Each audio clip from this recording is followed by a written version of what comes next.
Muntina Impact TV Kuki channel hin ho zo se keima thanglenmang LHUNGDIMin ka hin lim che wena hi tu ni khwa hi igam inam sungu wa dinga topic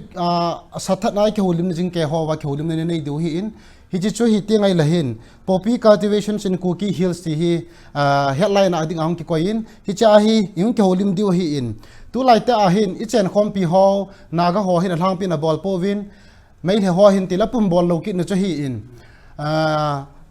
am ho hin ke holim na hin adi in chila stadium mana zong thumwei liwe lang na nei tawin e ho hi pura fully blame hi win ta Manipur sunga drugs manic sum ho zo se zong e ho ngo win chung chang thwa expert khat lani to filam ho to ko ki hausa ke loi khom na hi halang sta la kisun pi ta thagaw lam la ta salamai pu kho diwa khat hung to be ke nen pastor hi in banting la thip nen nei agriculture university a ko na to hong hin hi cho zo se zo gom lam a hin amin che to ki hlan nen phun do nen nei ka te pat na pe na hin pu HOLKHOMANG HAOKIP Kuki Chief Association Manipur Vice President ka koma tovin aban le ani na hin Reverend OBEDYA HAOKIP Methodist Church in India ama hong hikinin athum chan na hin Dr. JAMKHOGIN LHUNGDIM Senior Assistant Professor Center Agriculture University Imphal tunya he amo chang se to hin ke holim na he chi topic nga ko na hi ngai dan ho tamta in ngai khom du he tuin phat khungai sot tolovin tu do ang lut beijing hotin pu HOLKHOMANG hin panjing ang kating pu HOLKHOMANG ka do num chu hi ti ngai la hin tu lai ta hin hi chi chung chang thu a hin e ho hi het na la samte jong hi win mi bu mi wala jong lekha sim sang lo te hi ji van tam ta hi boi gam ta ven a hin chilaya very low alai lo ho ki do pen ta chu hi ti ngai la hin iti dana zuban permit ki pi ai le hi chi permit ki pi thei lo ham ti hi thu do len pen khan ang ki koi ta na ji chu chi nga ve la hin mi tam zo hen ne la cha ki lui tan pi a ki la thi ding lo la cha te school kai yo mo ngai sa anga sa di lo ki gel ham ta ji hen ho sa khat na hi na hin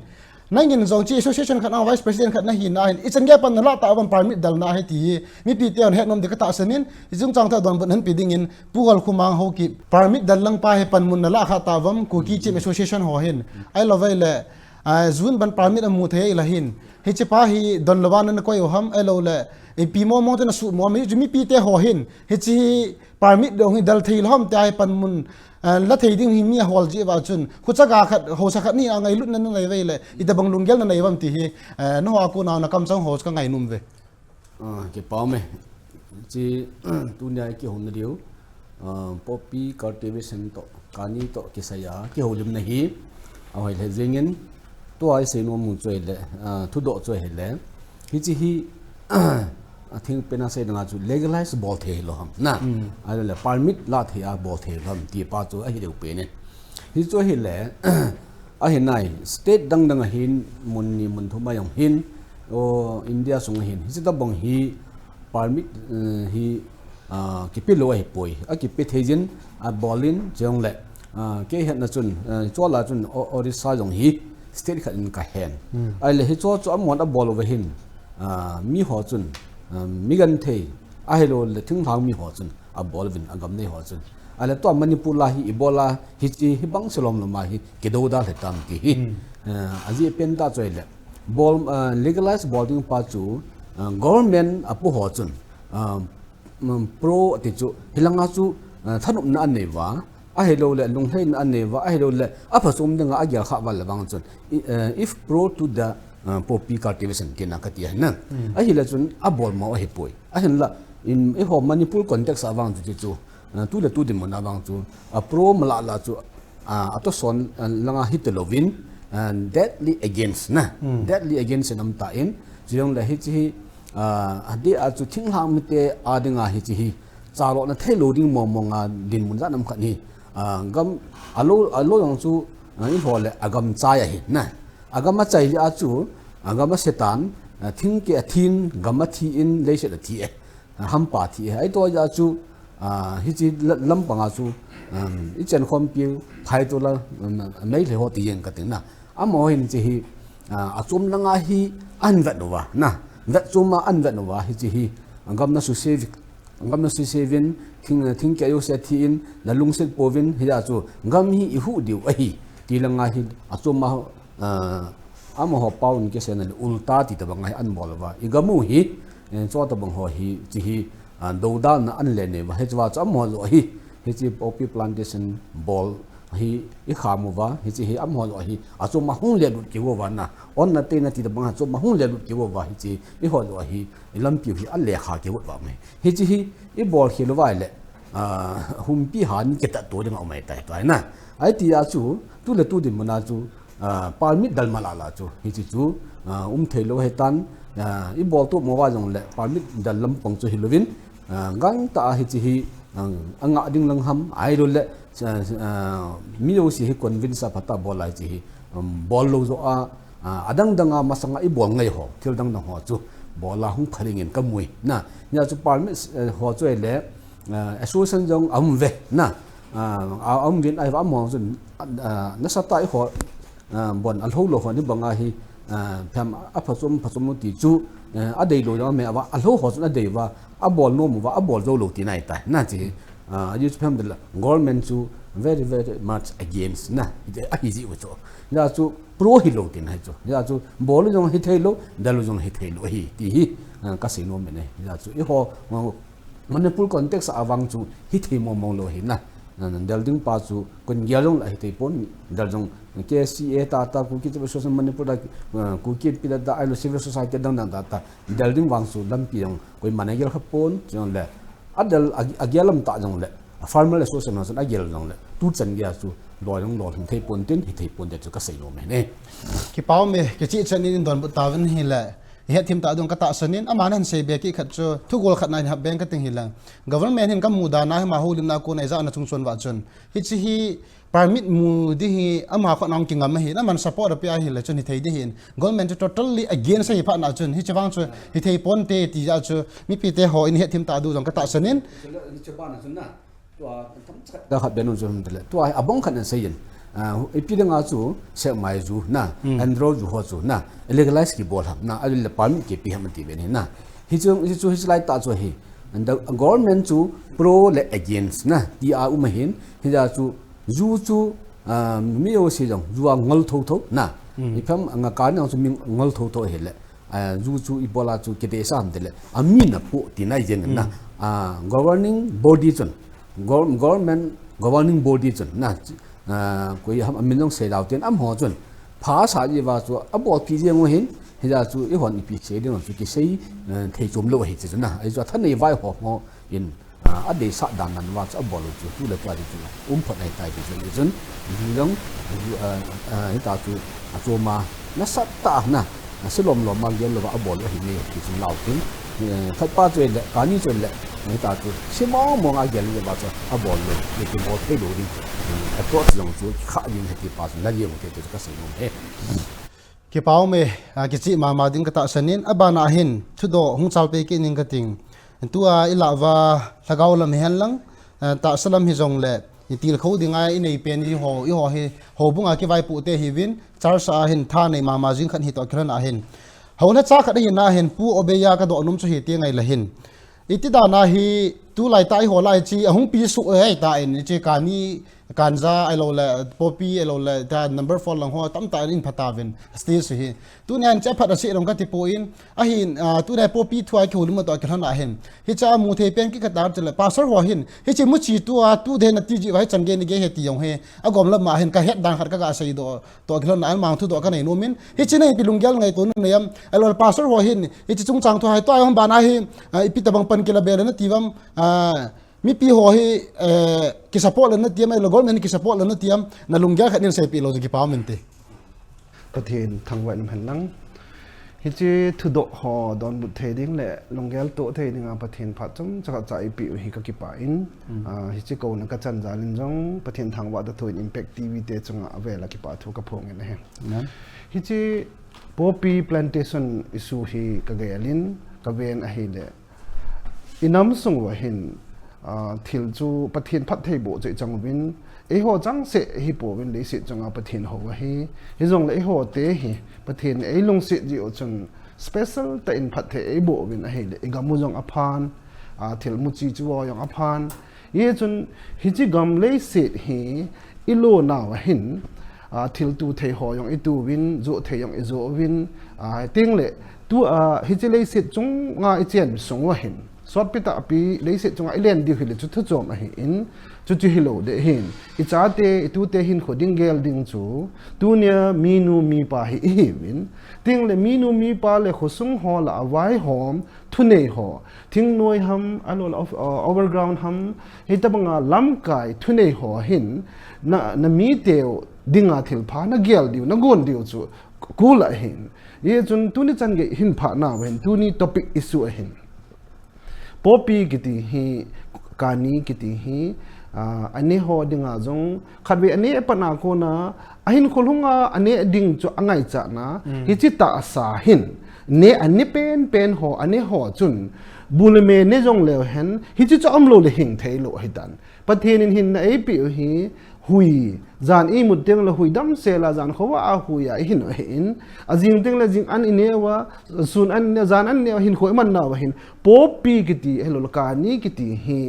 gamwai po thunei wai hom ho British te ho American te hom chun thunei na dinga hi chi an tu sa wa mi an ne sa wa chi ho chu hi cha ji so a pan ting le lo so a lo ka ni so a pan ting le a chung wa tha ne wa rule an bol ji wa hin agamon na la pi ji wa hin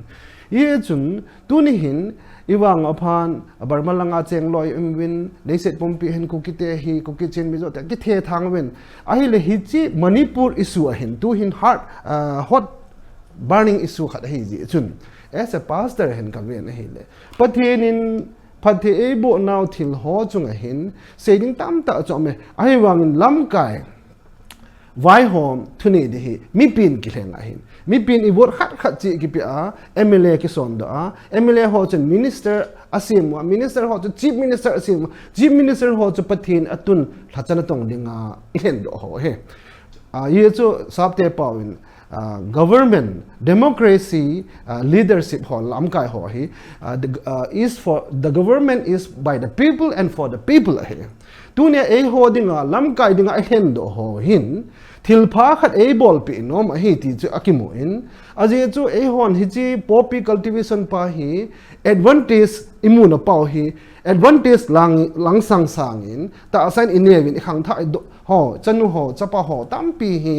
rehab ma loi abang overdose athiloi hi ta hi aninin nitin le thatina phadina hi ho in kai yong talo sumna pai ji chun sumna pai hi anh này chơi phần mà sang à bal mẹ ki hom te ki la o ki thum te ki ngai lo na ki pe pa tu ai ki cho tho hai tan he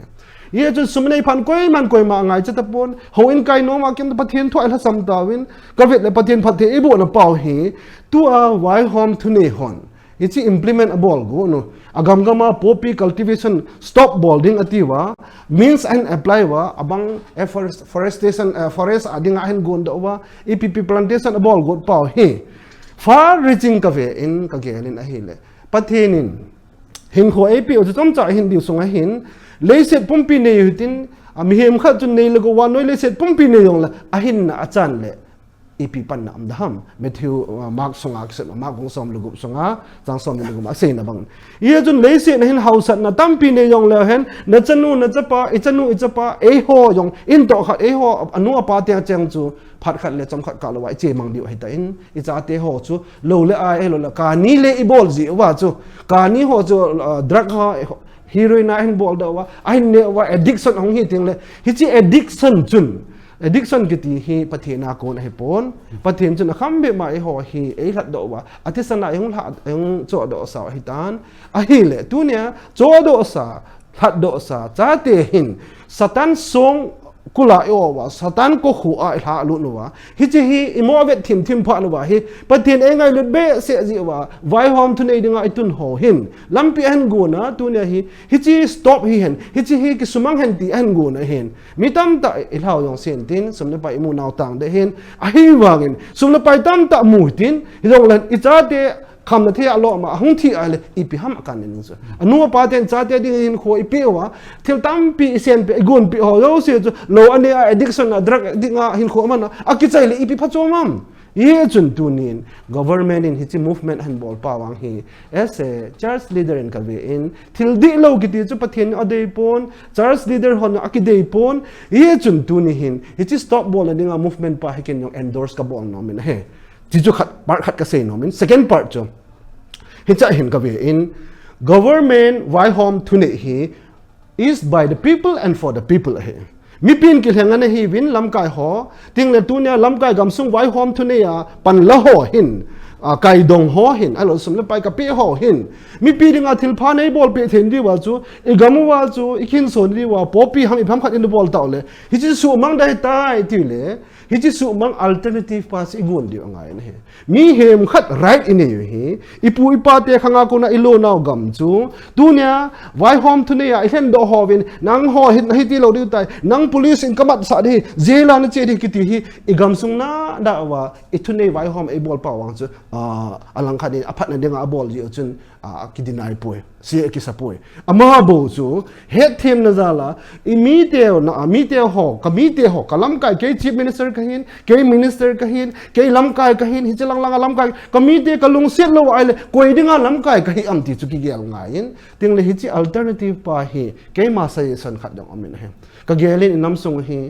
chi he poppy cultivation hi aphan ai wanga tu nia e ho ta in consume ibol panin min set na jong imin sita win ye chu chon di na nam khat a choi sang a hin chon di lo na nam khat a su ne ma he ye chun tu ni hin pathin thu to ki tu in hi chi pa hi a hai thei le hen tu nia I hai thei wa hi le I cha te tu te khan khuding sim hi win ta asa jong le se chunga hin kho hi kani cultivation bolwin IAS a pass wing tabang mang lol hing wing ki ti le se chunga amlo he tu nia I cha te naw te hole kha sim nom lo class 5 6 so yong chu kani ne bol le de ki cho the di phanwa hi chi train na hi chi jong wa le e mi te extinction in ai dio he iman tha dio he ye chun pathian thu don ka ven chiwang stop ball ten a hin stop ball yong le han government in take up ne ball pe dio ka de appeal khat ka ball no men agam khu cultivation I ball na mun hun banana plantation ham funding nei ball win ball within ko sung min ai lo le tu a mahogany tree ho bang khu safety a sang som la sang khat chang hin tu current situation ai train ai ai le hi chi mahogany tree ho plantation yong chu supply nei ball win ko sung mi ho ting le I ham tu a le sit no ya ki vui lu na atong pen la pen chu Punjab ho lang a ball win black ginger the black turmeric kiti hi akitu lula sana te bang he ye chun alternative ding in government in decision minister MLA hon tunia esu tang hon esu hizki ve na ban bola lo sutang go ho hin alternative nei pe te di hi appeal ka bol no men he ho lam kai khat ka hinan ye chu kanu ka pa ka so pi ma he ama ho bol nang so pi nang nu nang pa ma hi win ama ho cha khin so dinga chu aki khel ding ta le jowa chun lam kai pukhat na sen set mai zu bon I don wa tam tai thi ye wa chong to legalize bol MLA sit som gup la som li hi me le hin tribal ho som ni chang win hi chi som ni ho hi I pau do lo ji wa hi chi consideration chi hin a hin gam khana I chen ji chun tribal ho I lo hi 90% hi I lo hi le sin 90% lo ho chun I ti le sit som ni bo nei ham hi chong hi equal share hi ding hi asei do de lam kai khang tha ho alol MLA ho ngai chat ai le jengin ting le koi thing noi mi hon group tin ke hon tua BJP ton kheu thei pe no hin center lam kai khat gam thing noi lam kai khat to ka kheu win deputy CM jong ka pe de he ti ga e sei ji ochun hi chi congress ni kho ke chai tai ti a hi pan akila le ti khat hi lam kai khat en sei jan hi vel le chun chuta BJP hin e ngai mong le Manipur tribal ho hi assembly sin hin ake khat hi uti ti yong chun demand thei chula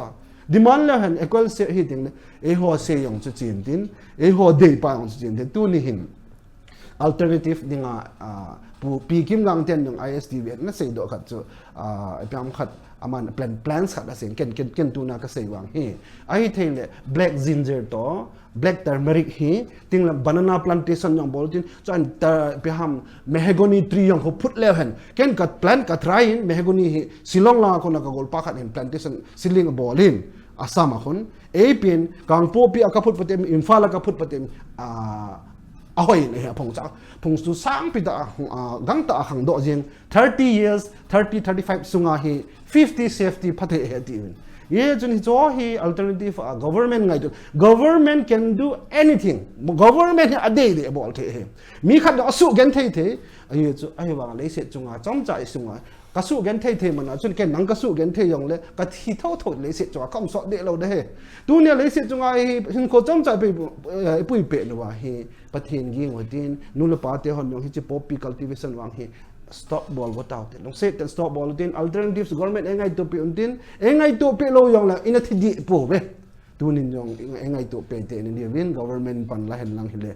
hi chi solution thei tham ti ke ma dong ge ta ka ge le ye chun kan sei sao je men hi jong le ka sei do ho chu yam ti ai di wa phat le pathin phat te bo pe tan ka ki pai ki pam le zing ye pu OBEDYA konin alungel ngai tu pachum pi ngai tawin amana ga sei ben khana chu ka ga koi ben nom chu he ti ngai la hen tu lai ta government hen kan do na to ka na chun he che kham hi man jong ka pome ti na hi in a pastor khat hin a ji chu hon ikile ni ta ve ti pen chu man a sei nom pen chu ban second na government alternatives government hi neutral am ta lo phan a hen e hon nong apa chom de khat government ni bol pi masang chi a kham masang apa na elo ni lo masang ba pa na tiutin he chi mu chi dang den ki tuan hin theve le adang khat apa chom de khat black user ka thei pu cho chu hon jong ki ngai tu tin ki bol te ti chu ama hol na ko nai mu khat ne ka ka sei be ki na hi in ai cha tu gol la chai ni pe na khat ka ko be nom chu he ti ngai len ka ga ed sum up ki nom khat chu he chi bol he tu khanga hen nang la ke chu mi pi hing hi ta in min no mi pa te ho ka tit na nom chu ine alo de he ai hin la tu ni hin i khotin wa zong hin i ke chil ma vin hi chi hi a ball kiu se hi te pon ti la mi a ding ai ball tu hin i ho ding ai ki ball ta vin tu a hi kho in som nga la hi in sagi in gi na ne me he ai le he chi mi pa mi ling ho na la hi in a hin la inga teng ol hen it increase its double ka ti no me ji chu gu thima ne khang do te te de point khat na chun anin a hin cho tam ngadin man a hen isim no isim ta vin i hun vin amun ki sei hi dong le abi be za ki zain ke wang kam ta dong chu ka mu chat nai pon yong le amo te za bol ti chu ki zain ka sei nong ki khat chu hi che phalam ta zo ke lo te ka ti la ji chu ko men zo lo du vai ta in itin ma zong le movement sa lin lin bol ho zong hi thi mo hi ta in hi chi movement na wa ja ki sei zo lo di je wa chun a phalam tan ke lo te ti chu china ka ga koi ki no ma hi in china wa di zo go men ven he ti chu i mu the khat no khat ka ga koi be no men a china tu na chana chun ma ding anar chai hotel ma chunga ka khol limin na chan jin sautin doctor hegin agriculture professor khat hin to kilona ka ga do num chuila intellectual forum ma ding ang ka ko hi in ama hin tu ne he don diam thu pem se pana ka ko num chum hi chi kani bol hi mi tam ta hen tilin ka le tol povin elol in building chu time pon ti na khang to poin tu ne khan tan kang po bi ka thei poi tan circle ka thei poi aya piha mu chang tan ki khela ka ti no men ai le hi chi nang ma fil tong ki to na hi zong le nang view da na hin i phat chom pi ve ta na la am ai lo le hi su pi ve ta na la am nung gel ne khat chom khat ni sai pi lo jing ki pa men te perspective teng le penalty ni teng la mi pi ho za na kan pian he poppy cultivation hi tabong media forum hen ki ha sei thim ta in chlai nge la jong hen ni ve lang ka sei tan ji chu pat na lang anop sat lai ta hen tu hen very critical juncture u moven jan hi tu so khalwen tu so he so kevin thinglang lei thinglang gam hong boi ding dan he so kevin kin propagation promote kana ball pin chu mun tina thinglang khu hen tam zo district headquarter jam khat hen scientist hin ji chun agriculture lama tham khat het na khat ki nei ji chun seminar he kana ha che le tan khu jam khat ka chin a ki sei pi pen chu kin abula pa da kana se chiwang bol po te ni khat ting le ki si deu hi tun government agency hon ahung wa ji ve a hin la a bol thei ho chun sumi pe win inung no win awat po ve tham neu khat awat ko win ki level sumo ki po ji ve ni khat teng lawang ai ta hung ki ben de hi chi ka chun na hon a tho hon a le tho ho chun ipi abana ka bol dem ti target ki koi masal ka ti warning ka bole tu nong thong tan government tha hung to khilanin tun thil zat zat zatawin chi kani lei tho ho ki mat ding lei tho sa ho sa ho ki man ding agam kila pi agam min ki khel pi recognition kila pi ding ti ong iza tawin jalai ta chu kin kan sei ma sat hen hi chi phat hung thong de hi tia hi thu pat na ka pat ji hin awareness program ka chi teng yang la kani alu la popi kiti hi tham chakhat ama technical background tham phat ga sei la ichi lo la aya pang hen pharmaceutical industry hon a zau hen mi ga ma chun legalize ki bola a tho sa wa a tho sa ho chu ai ta government in avet chila ama khut no ya tho sa wa a product hi government in akitu lut zat to a product chu balance bola anawat kha ham misuse hi ham adole divert ke bola on ki rijela lut theina la alo ho sa wa product hi government in hai ta la tu ma ji chu pharmaceutical industry a low sim na pang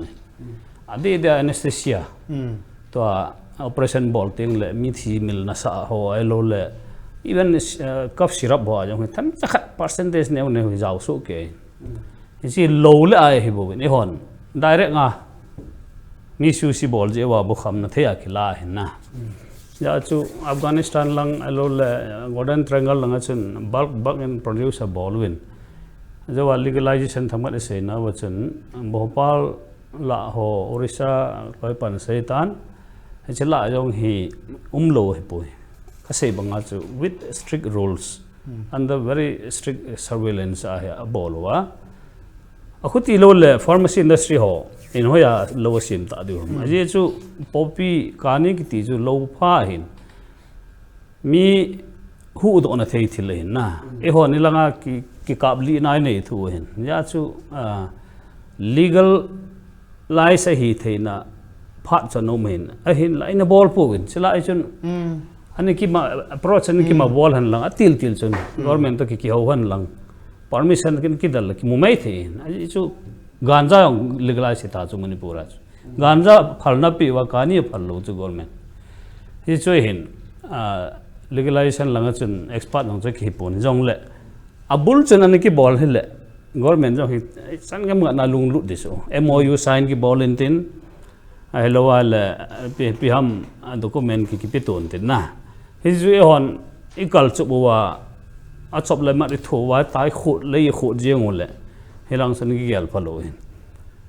nom mai the nom lo mai chu ki sei thil a hin la anop na ding chance nom he ka ti to awang ya setting se ga mai tai thieng para se ya chu to hi unrepairable situation ai mu hen na I thing thang ga mu san mai theu ai lo le pi piong mai the a chop pi pe na to anan do question chu economic aspect a hi event na hele henge no doubt alo chu ni jam lak jam khat chu ma amuna we in mun ke cho we gari to we okay building a sa we a hin la cho chu pi chen chi de ham because survival means khat chom lo wai le chen structure ja tung yong le chen abana na ne dem lo le in chu na zo tho tho di chu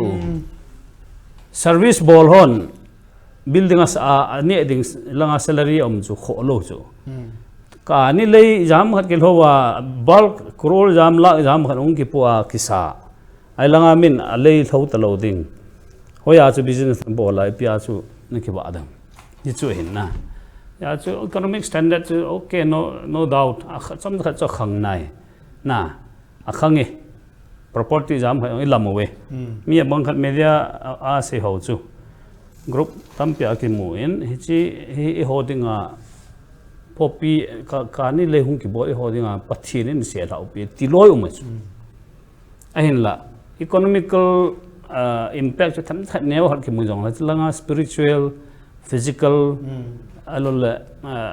to a hon pasal pon sei banga chu thagaw lama chu exam khat na hi downfall hi ka ti nu a sei banga chu bham hoin kai na phat jang hung thom ta teng le labor hung thom ta teng le competitive stage hung thon phat wa chu koya tamam koi ho zom koi wai zom tia hai car cho na hai lo le mobile man tam cho na cha te na ta chu a tho hoi ya chu city town thupi la line mun nei lom ta pon but ni khat tiang le hi chu i chan ge anei bam chu viau ta ti long run ading ai ge la le chun ehon eo survival alo sustenance ading a chu thil khat ehon for example a bol lo beong adi ma do akyu mu chu ka ni bol jong a bol lo yo hi tho atam zo hi min igal ba na la ku ki te chu pura household zo sen a bol a sei ki na I min sit dan chu nên xây na ban na cha rum dan tu zani kha ve na khau na bang sei ga va nei la hen am ho hi het ho het ma dan no hi in kang pu pilanga pa nan gal va nei lo le o khulong chi tiang yong lo hun zo ho gal va na mu hi am ho hi ho sa ho to aban te student organization ho to chiki te ngai le ipiha nu te kloi khom na ho to thing nu ho ki thu wa ki nup to wa bol he am ho Manipur hi a phalu mo cha mo he ta ve ti hin ab ju ne khal ka ga chu tham ga sei la adi asiu chu thing pa ra sei as ji nam til thing lang kilometer ni square radius ai cha la thing ke ki mulo chu kana sei pi pen chu good I mean living standard chu thu chu mai tan quality living hin ai chu me le hon pan sa na ne khu adi chu environment associate ta pangu he chu lang khana ju global view international leader ho attraction la na di chu pijiram tile hoi thium ta lo oxygen ta lo na chu ecosystem an su sit tinga la chun international attention hi drone dinga hi thinke phuham alo la environment associate ta pangu he chu ngam du chat na chu ki sel chu hi cha chu ka pan ting le le si chunga mi ho hin an ve ting la amo hi environment ngai pya kho sa hi ve tia min an ta sot na ri nga hi gal pa ki ho lo chu ki pan pi de ki ho lo chu na ji chu khat a hin ajawa to ga sei mol la thang ko jang junga ta sa ta ki mu hin tin ki pon na tho na Pijinam tile tu lain ipui pan zo tui a vot jin jenin a tui ti tu lai zo tui koi man don ngon lo mineral water manufacture unit ho hi hung khan ton hi pijam tile kang po pil hang tui an ki thang chu am dan chu wa tui toy hal le pesticide sa so chu kan sei na lai di so hi an min anadal hin to hi ki cha ta Vakoma tu ye ki don ngam talo pijinam tile residual effect of chemicals na still fertilizer ho hi go ithia wa wong zu le just top layer wash out chu but in long run the residual effect that has been absorbed in the soil short pium thei chu akum ngam thei na si chu sewage alole infiltrate here stream chu newa pollute hung hi chu Sia chu vakoma tui ho ki don ngam lo ta na chi chu kha nei ani na chu ecosystem lang chu ga se lewan hui theum talo thing pa na se ya chu to a lo ane ho se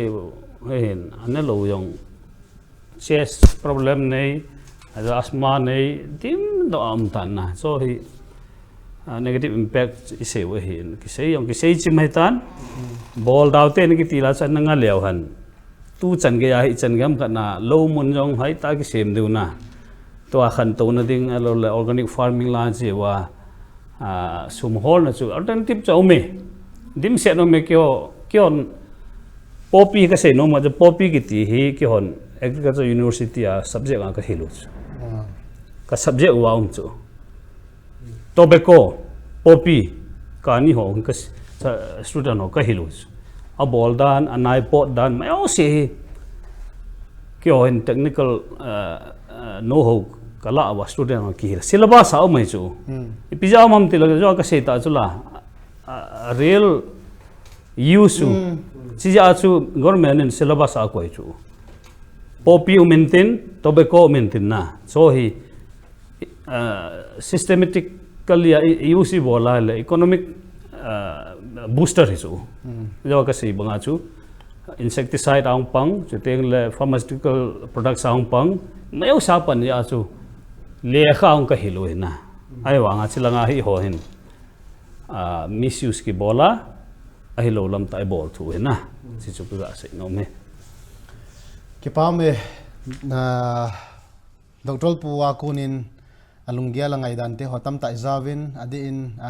lekhasim langa ko na jong tam ta an sei be in kati dan chu very valid point ti di dan hi in a hi chat chat ti du ham an sei tan het them du ka ta sanen aman asei na ko na mu the ki khat jo khat lan ni ka be nom ki khat jo pham te te ngai la hin hi chi hi iza na ki sei wa nga hin hi ho adi nga hi masa pa na kan sei pin to hi ichi bol wa pa na hin phul hello da na he ang adi ta ba ki yel pa di po masa pa na warning kan pi ti ka chino sa kan sei ti hin ang hung tho tho ta ban ting len permit on ne khan min pha en ka do an chung chon a chum hi che pha chai ta pun government hin pura again sam pha nei tai ti ong cho ga sei na ko na mu ki khat chum ka ga le review ki na hi in abana thu do ka nei nom chei ki ting la pu hol khumang Kuki Chief Association langa ko na do ki sei ya jong hin ai la hi banga phat mo hi helanga organizational lam ka pang ho hin itin ma jong le chun common mi ho sanga chu mit ha te te ho sa khat zong na hi na wa hin ai lo khom na ling ta na he ta ven hi cha hin na go oi chen pe vet nei lan mo na hang pia hi chi hi pura hi agu thi ma chun mo wa 100 la 20-30% sa volume mai te no ta ba hi ong le 70% lang ta bon bol lo ji a chun a kha mo ve ti chu hang phang ki mo min no min phale ve ka ti hi in ai le ake so ku kin pi la kim ngala iti da na ho hen hang phung na kham pau ki za khat lom ai lo le pita bang mong ya na kham lo hom ai lo le na kham wa effective lo lom ti ong hi nin se pi lo jing ki pau min te to ai min se na ne ta ji na ne ho kan se ta in prai min se ji ngo hi min se le hin lom lo hi in sum la pai ne lo go thu cho mai ta ja hen da lung ya kan se pi lo jing ki pau min ti hi ji chung chang hin to amasan jong ne khat ki sein loi te ni jong sein poppy cultivation chung chang hi ki se le head and tail a to jong lo alu jong lo to bang na na ya chu ichi hi agom ta se nga chu highly debatable topic ai tai na hi chu hin a kham pui ki ti jong le a kham yu chim tho thoi ta ka loi pa ram gen jong a kham dan thu sein ke jong as a development professional hi chi hi bolwa pha hi ti chu semla is ve jat ki se tam na jon district authority ho to jong na ve jat police ho to ve jat ki bol he tam na kum li kum nga lang hi na sata jung ki chi pi ale project nga jong ki bola alternative of poppy cultivation ki ti a noi langa hi Andhra Pradesh ale munchom choma ho delhi langa mi ho ho long hon study a bol bom pi liven alternative mati pa na zo lo ding he na you cannot provide this alternative but you zo na bolam tele this money is too far na ipa hi adang dang to hi iti na lep to yo de ham na it cannot be competent livelihood alternative na pi yo nge lo de na don't do this ati yo zo na mean don't write this project ati yo zo na ngen na ham na zo ka bolam tele mo ata san lo taw so because the intensity the benefit na the way of approach so of wile it's like a big phantom na dan du gate like HIV tabanga chu mi yo se hi a remedy dang ki lung dong ai ta ni na chom phat lai HIV ki than lai tabang ta chu a hin la chi hi ku kin pi dong a sei lo lo chu na a sei be chung le tu lete sa jong chu kum thum hi ta chu a sei dong hi hai ta ka do hin na hi ta bang ho hi ku kin pin pan la lo hom ko tel a ki lai na kum thum lang cho tai ati ve ai le NGO sector lang kilan police on online ai le bola chi chi ki kham thei lam ti pa chu na helai chu ya highly debatable he ki ti pa chu a sei lo ki bang jing hi na jeng le apilo ki bang jing hi a kham lo ki bang jing hi ya chu koi ma cha chu hi chi ngadi nga jong hi even development agency ho len ta san do lo ta cha na hi chu hi ti chu hi ai ti chun hi ta bang ho hi a ki khame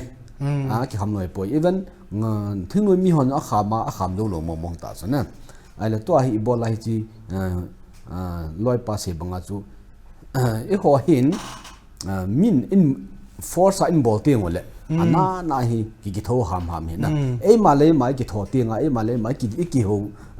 ki go na hele ki no mong lo he na hi chi e ho nga hi ilung ta na na ilung ye lo asil na very very wild na ti le na pham khat gam sa to ki lo di ta bang lung ye ne ven na a ro mong hi ven na chi counselor am dan tu ne ila counselor ta ba ko loi pa pastor OBEDYA ongin amma hin pathen thu to an me hin na ai ba chu iza di lo de na ale development concept ma kyo ka sei ila di lo de ale loi pa jam gen professional approach ethics ta se ila di lo de na a hin la CM pan na hi war on drugs na gala an bol ta na gala an bol ja chu ale tu a chu pang tau wa ti bol na pan lom ki ti ka sei na mai po na ti ta cha ka sei na ngai lo la tu pang ta ben na zo ben zo he bang ki ti ta to ai ka to di ka na tong na ti cho na to ni bol lum hai ki bol lai tai a he bang kuin ma chan ala de lo nom no ma ki sei hi boy bol hin na hen bol hin he pa bol hin na ki ti ai va zo lo ai va nga chu he chimla la chu critics tam ta lo hina ini kini development initiator ho akon le pham professional ho akon na hi akiza chu pham de le no hon ima mi hinjo na pi yo po ve na no ho sang hin ki ho ai hoi zo hi na ti chu justification chu iki bolo chu ai ha nga to hi ping tam de le aboi ta chu pham de le ang ki kum lo du ni hu ki kum tai na le se a thi na ti chu em de ai wa loi pa te na se bang chu environment approach a chu international na ge hi ta chu to he ai le draw na ka mu wa na am na len na ka mu wa picture ho ki ve nai le e jing ni lo i thi su ai da igam mu hi ingai du lo ai le angam ngai du khan hi hung ki wo ti na hi chu hi ya chu hi chlai ta ya chu tu hin eta banga tun li na di hinong le na e ho le ho ka ki ja tu ta hinong le medangin na ben force to min na external force in an se ta ja chu nom le da le hun chu ingai do hi ti hi tu na hi a ki se lo hi poi a ki kham lo hi poi na e ho le ho ka hi ti ngai le koi macha ki ja tu na hi ambe se pon tu le to hi cha te naw te kama boy mobile ki chi mi ti wang na a ki chim tho tho bi lekha sim ne se asim da tho tho bin na ai la chai na chu pham de na jobless workless na ta sit na hin khon a lun len aning lang khan na hi pham lampa ba chiwa mi mineral bottle hot chok de lewa nam nam ti gan the ta na a ke kap na ri ho ne dam chim bo bu cho bui pe ta na hi chi hi imasang wa hi street la awa le ho hi i ho gam sunga lo dham ki ti da ba i ho cha te na te street na thil adon le ta sala na hi chi hi a impact hi sala hi chi a impact ai lo le pi jong thungai lo ga hi sala na dan chu ya chu thungai lo na hin i ho hi ku ki te hi i su se no hin i lung let ga wa hin i na ta ga wa hin koi man wa chu se lu na koi poi a zo na chu cycle lang khai poi Christmas sum jong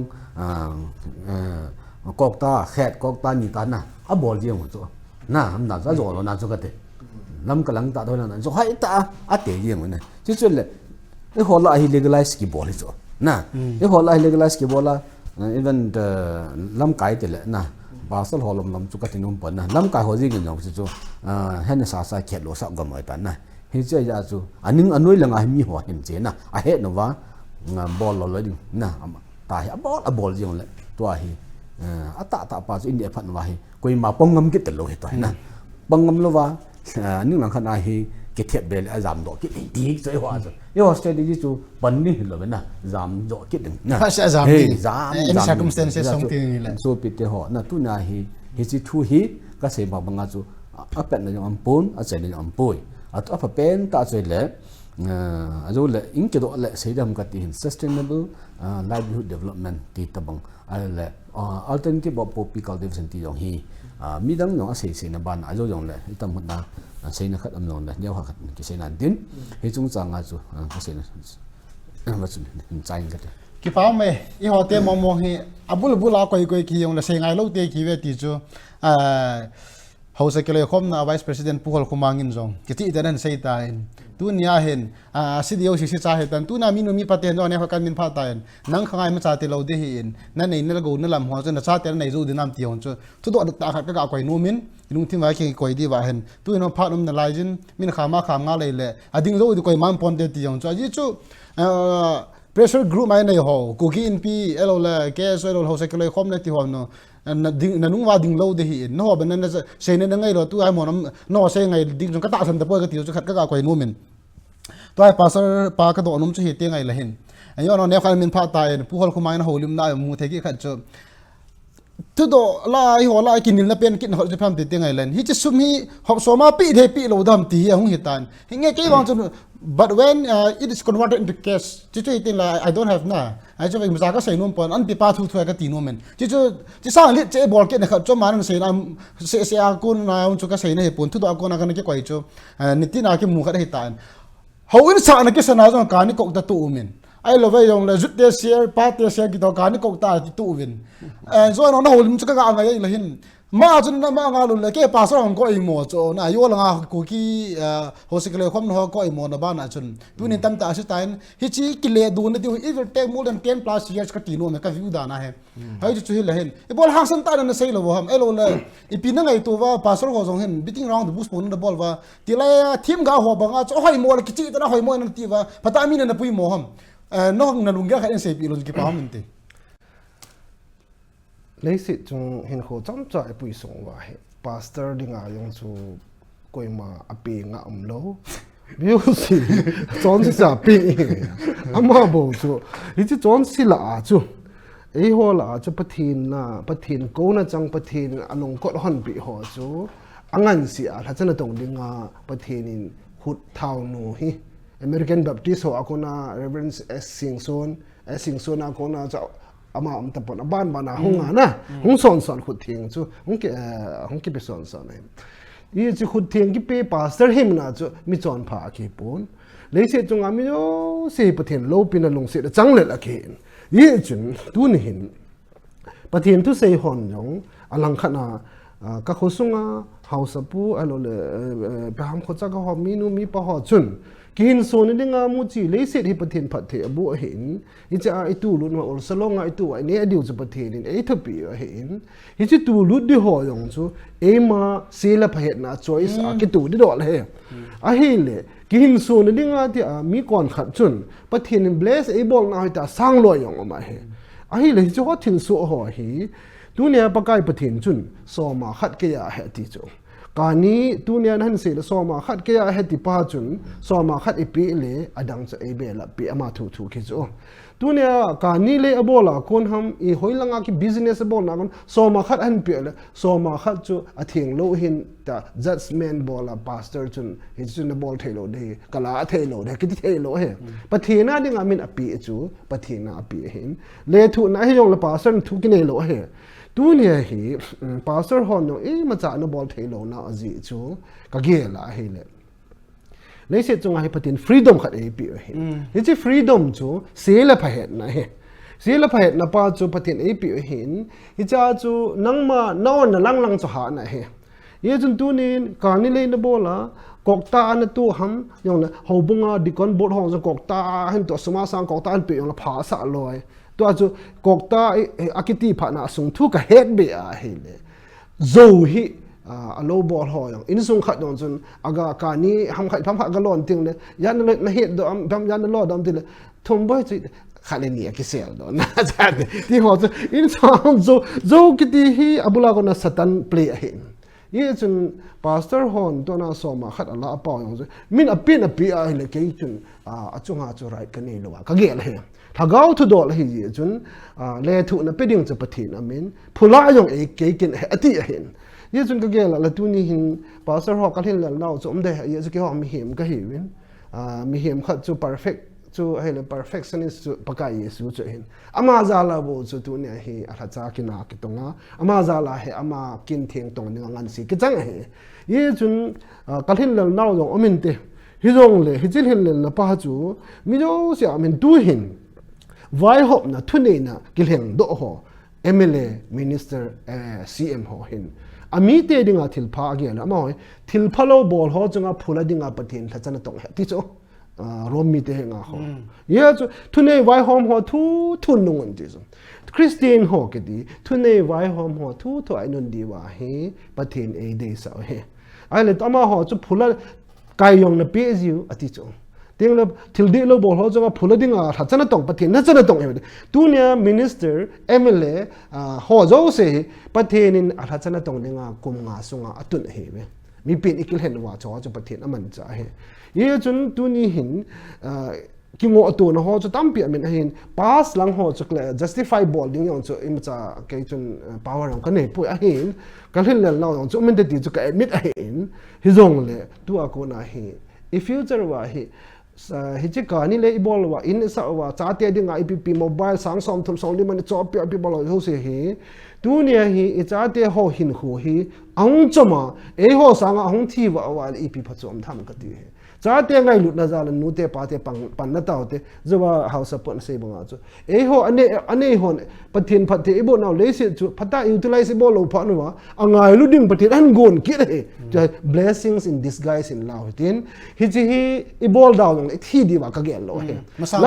masang king a he tun nang pathin ipan sa di angai ne he tun hin khutin hi ka vel le ka ni le ki bol na ho a he pathin lagawin bang na atong to poi ka ti he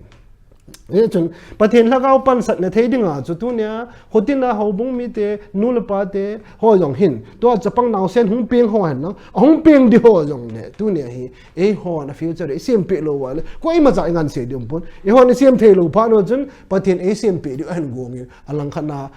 pathin ka ngai lut chan chu ka pho sala ka se gim hedil gim ki sa wa hi le pathin e ngai lut na approve a he jitu ka se do no men ye chun tunia thil ki bol pa hi ai theile itilanga support le hen success the di ham ti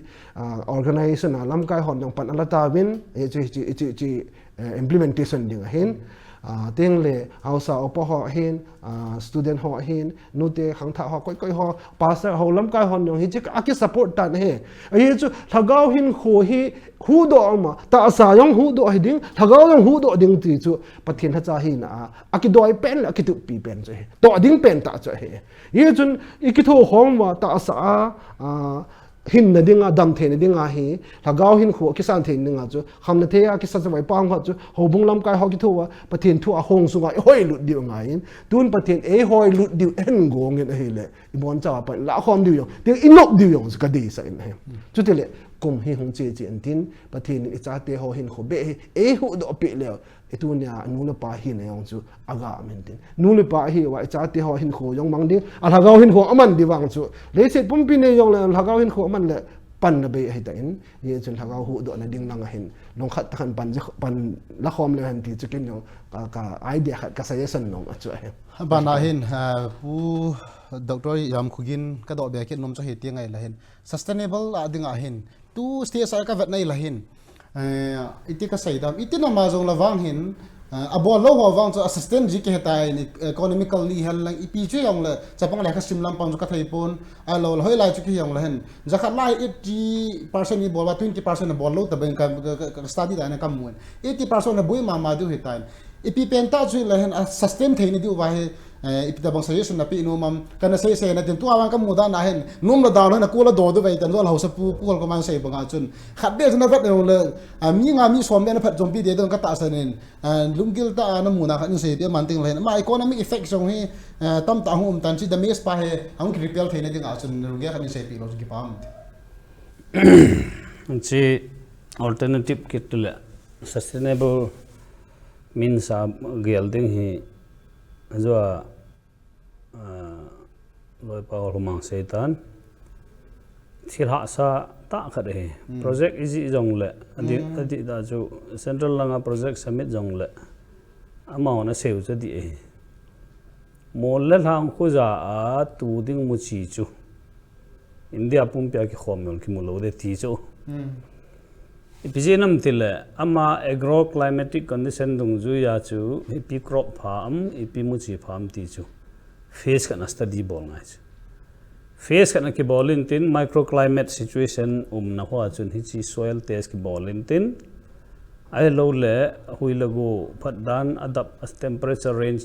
variation ho study ki bol ma sadin de kumhat kumni thum lut na lai dis okay ai le abana chun hi che phatai tin ki sei le central government in an bi ding state an ho pa ding state government hin asum ho chu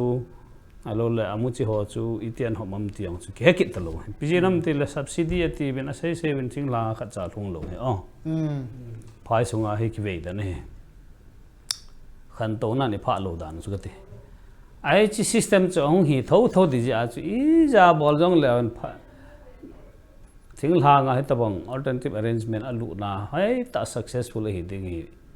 lungkhamang lung doubt kan ekin henge technical support ka pi du kyon expert rojan afila ka chiwa mol langa soil test ka bolwa a loal temperature range so chu ka sewa le chi chilai phani chi mola chi phading adi de zo langa simgama phalo in na to akhat ka ni ti pa zo langa lo ba le invel do la zo hung hing sit se ne u zo hum do chu langkha da so se ya le anai chu ki tho the loi ya chu zo lang zo hi cha ya in kom zo hi thing tam tha tu lai ya chu ecosystem su kha na ba na chu sustainable basis ai ga ba dinga le chun tun ha CSO tham khat mai lai phai chama hoi hung eng sikit ta chu ni da chu alternative arrangement ti le very equitable chu langa su mang ni langa chu government in pem hal se na thing ke ham song ke ham pi a thei ke ho pi a atu di mu diu na se choi le koi ma cha na sei lo chu tu za ni tu ni ka thu in na how mi federation ho dang dang hon jong ibola alternative dong ki pi dang pi lo ti ki ta chu to eng sit sumi ta chu chuang chu hi je choi le amon a zo thei thi le pon to chu kyo jong meeting national level alo state level chu meeting ka jaw ji bin ki sei pi pen hi to ki wat sai si si iti su dim dam ti na i su dim na chu a lei lo ho ki wa na ding jong hi tho ding reforestation hi tho na hei choi la dang ma cham lo ma sapina chu to a jo se pasar puna se thing phung na tik alo le dang phu lu ding teng le a lei phalai a lei hoi lai thon the ho chu to cash crop ho phu bol ngai ta chu a jo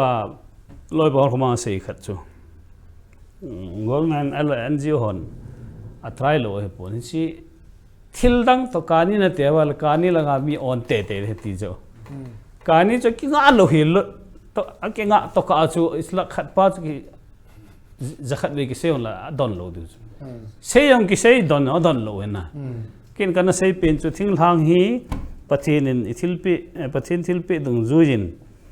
thing hang hi chi to ki tu in hi chi bolu tin chi hi tham khat kumin nga taw te khat we phut lo na nga wang chu hi le economy to kha mai se hin na di ka sen interview ka bona so farmer kha chen PCM til le doctor puchi tu kum thum hi promise ka ki bol he ti cho kum thum ka hoding ka ni hi si jo le I pi kun pi se yong le ka nga de ti chu ale IPP na lam do tam ga ti le car khat ka lam do in churchan pula in building neo khat ka san na phai khat ka lam do three things ale opata chula ngajing tang tu tun jang ka ti le tham cha khat invest bol na dinga tham khat ka ngai cha kesa ka koi no ma ti cho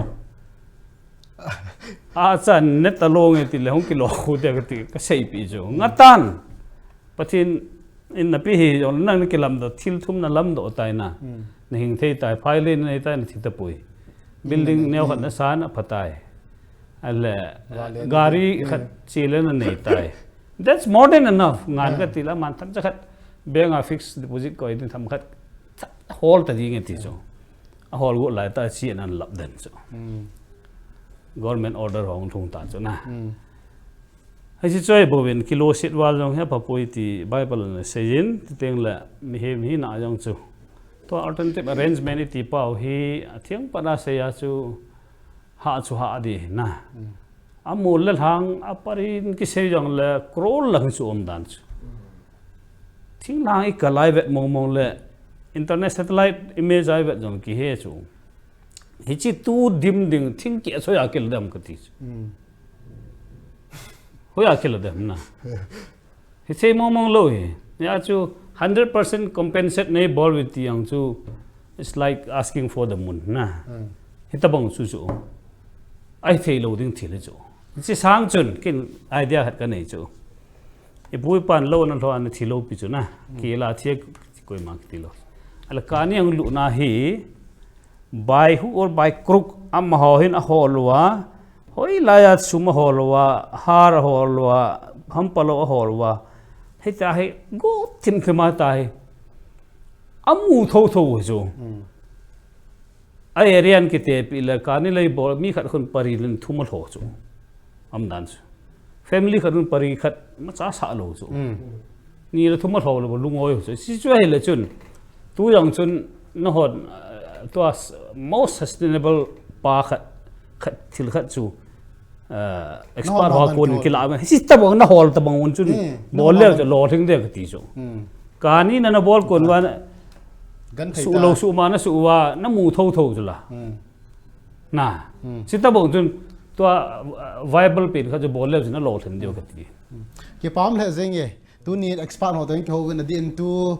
an sei cho hoi ka sama ma zeng in best co nin ka kwai no men tu na kholim na ding ma sanga ban gan thei ta chi cho na ding hal cho na ding ham palo cho na ding na ki hol wa gam chu ti wa na ding tha na ki go ve le tu zo wan chu tin na gold man in compensation chu an so na khat nin ka khu wa mi khat mi ni na sei din gold man job sa pi ngai mi khat dai lo le sum ya zai hab ngai te chong chu gold man chu thei lo he ai gom la ma china ka sei non pen ta chu hi ti ngai le chun tu nin jong sun pi ma zeng in agriculture la yong professor he to aglan expert khat ni ko mai chi so e pi pham ti gold man ni ball pi ta lo de a chun to he against lu home federation ge ge la mai ho ki tho ki na